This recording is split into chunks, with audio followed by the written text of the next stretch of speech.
Ready for a deep dive into some seriously weird stuff? We're talking mysterious events and some really strange weather patterns. Sounds intriguing. Yeah. It's all based on this one YouTube video. Okay. It's called Something Big is Happening. Orbs, Drones, and the Strange Weather Patterns from a channel called Stiver's Homestead. Okay. And this guy thinks there's a connection between like a whole bunch of crazy things. I see.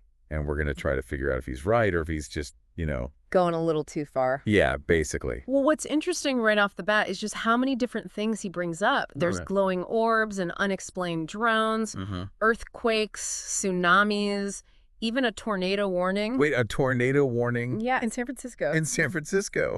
And get this, in December. No way. A tornado warning in San Francisco in December. Yeah, it's like he took every disaster movie cliche. And just threw them all together. Exactly. Okay, so let's start with those mysterious orbs and drones. So the video's full of these supposed sightings, Right. especially in like New Jersey and New York. Interesting. People are seeing these glowing orbs in the sky. Glowing orbs. Yeah, and then these drones flying super low, almost like they're spying on people. Wow.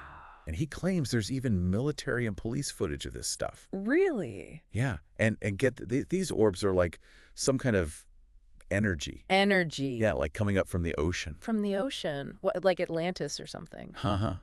I don't know about Atlantis, but he even brings up the fact that like a lot of internet infrastructure is under the ocean. Oh, right. All those undersea cables. Exactly. And he's kind of implying there might be a link between the orbs and that technology. Wow. So, like, our internet cables are messing with reality. That's what he seems to be suggesting. That's pretty out there. Right. Yeah, It's definitely giving me sci-fi vibes. for sure. But wait, there's more.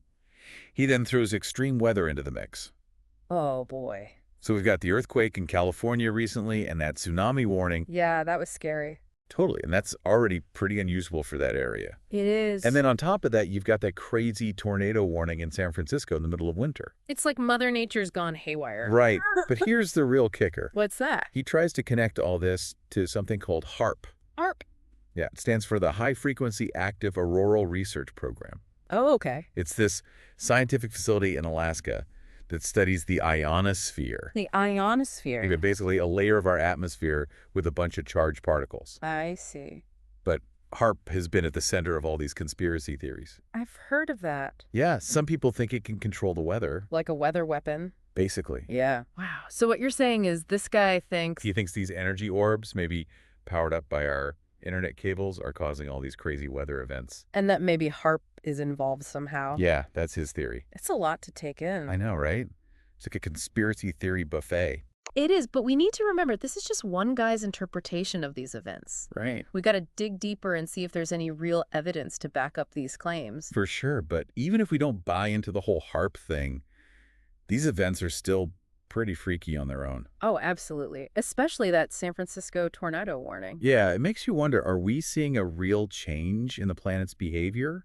Or are we just noticing these things more now? Right. Maybe they've always been happening. I think it's probably a bit of both. Yeah, I could see that. Like, climate change is definitely real, and we're seeing more extreme weather because of it. Definitely. But there's also this feeling like something else might be going on. Yeah, something we don't fully understand. Exactly. Maybe this guy's onto something with these orbs. Or maybe it's just our anxieties about the state of the world. Maybe we're just looking for explanations. Could be. But that's the beauty of a deep dive like this. What do you mean? It's not about finding all the answers. It's about exploring possibilities and thinking critically. That's a good point. So let's dive into some of these specific events and see what we can learn. Sounds good to me. Let's start with those glowing orbs. Okay. So he describes them as super bright, almost blinding, Wow. and moving really erratically in the sky. Hmm. And he says there are tons of witnesses and even some videos of them.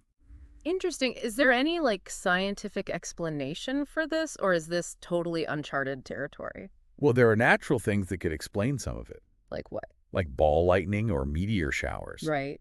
But he insists these orbs are something else entirely, Okay. something more intentional, like they're moving with purpose. Hmm. He even suggests they might be leaving Earth. Leaving Earth? Yeah, like they're getting out of Dodge before something bad happens. Like they know something we don't. Exactly. Yeah. He says they're preparing for something to happen here on this planet that's bigger than any of us can even imagine. That's a pretty dramatic statement. It is. I'm curious, has anyone tried to study these orbs scientifically? Good question. Yeah. I mean, are there any researchers taking this seriously? Yeah. I mean, it sounds pretty far out there, but who knows? That's true. Let's stick with what's in the video for now. Okay. So he also talks about these unexplained drones. Right. And he says they're often seen near the orbs. Like they're following them. Yeah, maybe observing them or even interacting with them somehow. That's a creepy thought. It is. It makes you wonder who's controlling these drones. And what they want. Are they even human-made? This is starting to feel like an X-Files episode. Haha. It does have that kind of mystery to it. It's pretty intriguing. That's for sure. And that's what makes this deep dive so fascinating. Yeah. We're stepping into the unknown. The line between fact and fiction gets blurry. And the possibilities are endless. Exactly. So everyone listening, get ready, because we're about to go deep into these strange events. Let's do it. And we're going to explore the questions they raise about our world, our technology, and maybe even our place in the universe. I'm ready. Stay tuned. So we've got these orbs maybe running away from something big, and these mysterious drones watching them. Yeah, it's like a cosmic mystery. Right. And in the middle of all this, the guy in the video says something really interesting. What's He that? tells everyone to be prepared. Oh, yeah, I remember that. And he doesn't just mean like having some extra water bottles. Right. He gets really specific about the kind of stuff we should have. Like he's talking full-on survivalist mode. Yeah, basically. It's pretty intense. What kind of stuff? He really likes wood-burning stoves and having lots of firewood. Makes sense. And propane tanks for heating and cooking. So, like, back to basics. Kind of, yeah, a more self-sufficient way of life. Interesting. And of course, you can't forget about food. Right, stocking up on non-perishables. Exactly. He says we should have at least 3 months' worth. 3 months? That's a lot of food.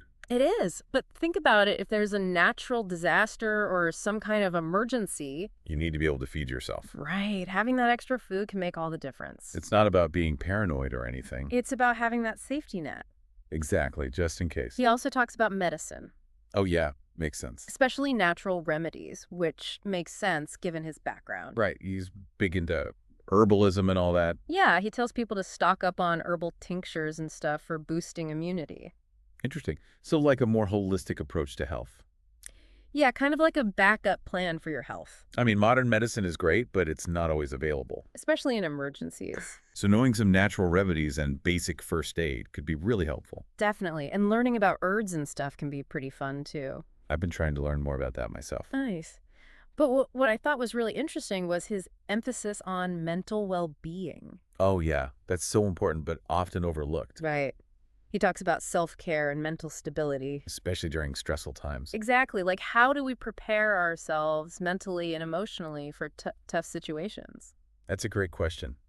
It's easy to focus on the practical stuff. The food, the supplies, the survival skills. Right. But what good is all that if you're freaking out? Exactly. You need to be able to handle the stress, too. He talks about developing coping mechanisms. Right. Things like stress reduction techniques and mindfulness. To stay calm and focused. And he emphasizes having a positive mindset.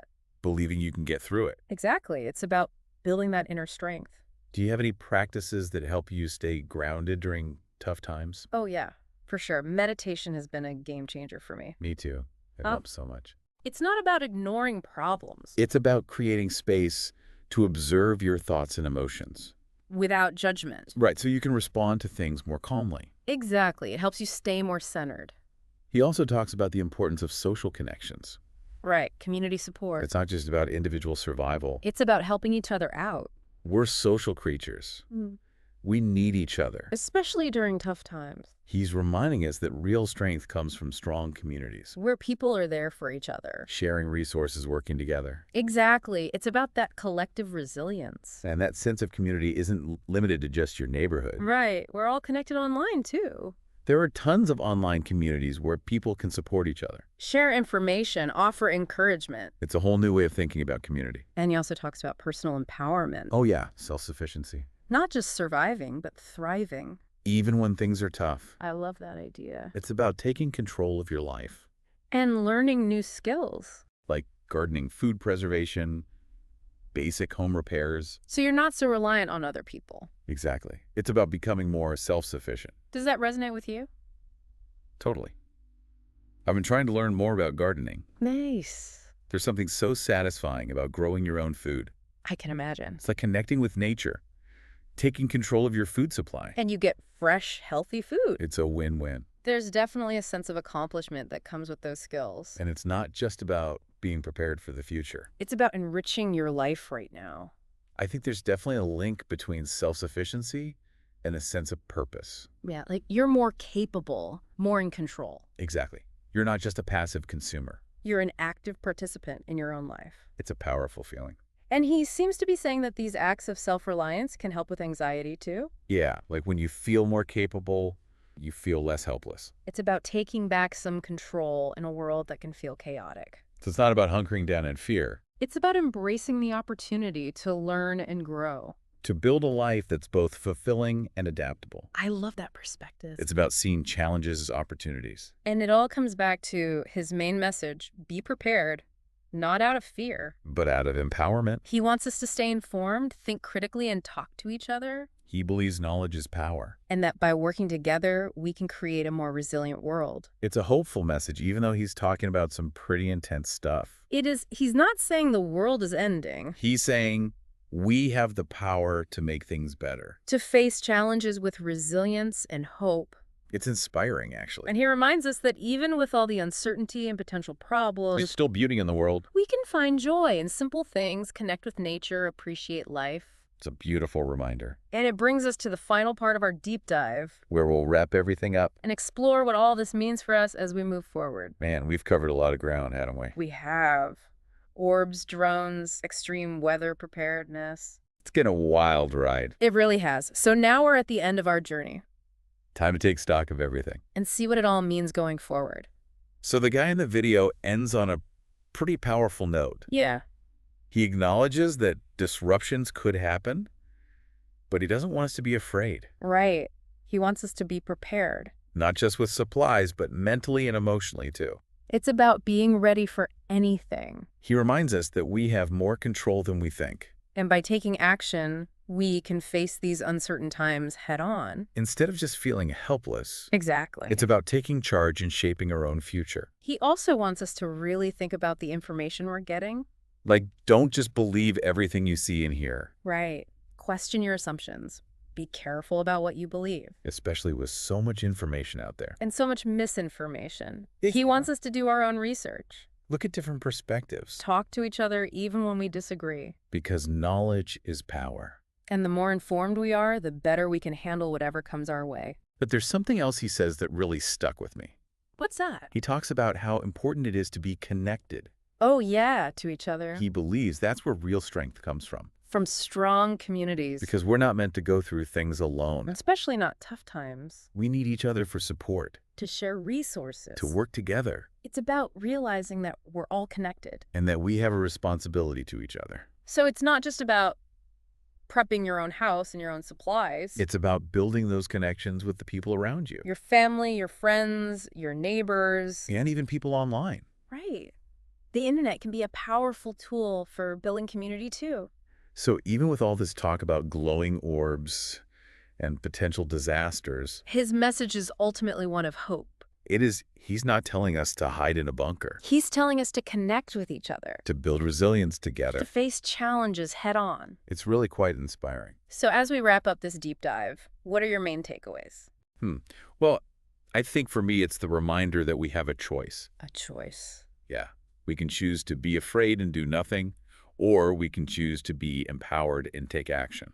That's powerful. We can choose to isolate ourselves, or we can choose to connect with others. It's about deciding how we want to face the future. Exactly. And while this guy presented a pretty interesting perspective, It's important to remember that it's just one perspective. right, the beauty of these deep dives is that they make us think critically. To question things. But keep exploring. It's about taking all this information and figuring out what it means for us.